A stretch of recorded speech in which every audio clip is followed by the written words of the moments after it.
সপ্তাহের ব্যবধানে দাম বেড়েছে সকল ধরনের মাছ ও মুরগির। কমেছে চাল, ডাল, আটা, ময়দা, খোলা ভোজ্য তেল, আলু, পেঁয়াজ ও রসুনের দাম। তবে সবজির দাম কিছুটা কমলেও এখন পর্যন্ত বেশিরভাগ সবজি বিক্রি হচ্ছে 50 টাকার উপরে। অপরিবর্তিত রয়েছে চিনি, লবণসহ অন্যান্য পণ্যের দাম। রাজধানীর বিভিন্ন বাজার ঘুরে এসে বিস্তারিত জানাচ্ছেন সহকর্মী জয়নাল আবেদিন।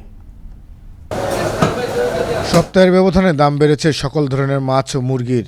ইলিশ মাছ কেজি প্রতি বেড়েছে 100 থেকে 150 টাকা, বড় মাছ 40 থেকে 70 টাকা, ছোট মাছ কেজি প্রতি বেড়েছে 30 থেকে 40 টাকা। পাকিস্তানি সোনালী মুরগি ও কক মুরগি কেজি প্রতি বেড়েছে 20 থেকে 25 টাকা। লেয়ার মুরগি ও ব্রয়লার মুরগি কেজি প্রতি বেড়েছে 15 থেকে 20 টাকা। এদিকে কমেছে চাল, ডাল, খোলা ভোজ্য তেল, আটা, ময়দার দাম। চাল কেজি প্রতি কমেছে 30 থেকে 50 পয়সা, ডাল 2 থেকে 3 টাকা কেজি প্রতি কমেছে, খোলা ভোজ্য তেল লিটার প্রতি কমেছে 3 থেকে 4 টাকা, আটা এবং ময়দা কেজি প্রতি কমেছে 2 থেকে 3 টাকা করে। তবে আদার দাম আগের মতো থাকলেও দাম কমেছে পেঁয়াজ, রসুন ও আলুর। পেঁয়াজ কেজি প্রতি কমেছে 15 থেকে 20 টাকা, রসুন 4 থেকে 6 টাকা, আলু কেজি প্রতি কমেছে 10 থেকে 15 টাকা।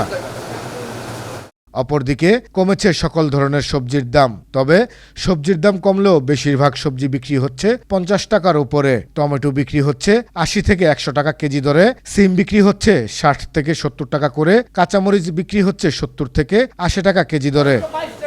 মুরগি ব্যবসায়ীরা বলছেন শীতের মৌসুম হওয়ায় বিয়ের অনুষ্ঠান সহ বিভিন্ন অনুষ্ঠান বেড়েছে, যার ফলে চাহিদার তুলনায় আমদানি কম, তাই দাম বেড়েছে মুরগির। এবং মাছ বিক্রেতারাও বলছেন চাহিদার তুলনায় আমদানি কম, তাই দাম বেড়েছে মাছের। আর ক্রেতারা বলছেন সিন্ডিকেট করে দাম বাড়িয়েছে মুরগির। তাই সরকারের সঠিক তদারকির মাধ্যমে মনিটরিং করে অসাধু ব্যবসায়ীদের শনাক্ত করার দাবি জানিয়েছেন তারা। এছাড়া দাম বাড়েনি চিনি, লবণ, শুকনা মরিচ, হলুদ সহ অন্যান্য সব পণ্যের দাম। জয়নাল আবেদিন, আনন্দ টিভি, ঢাকা।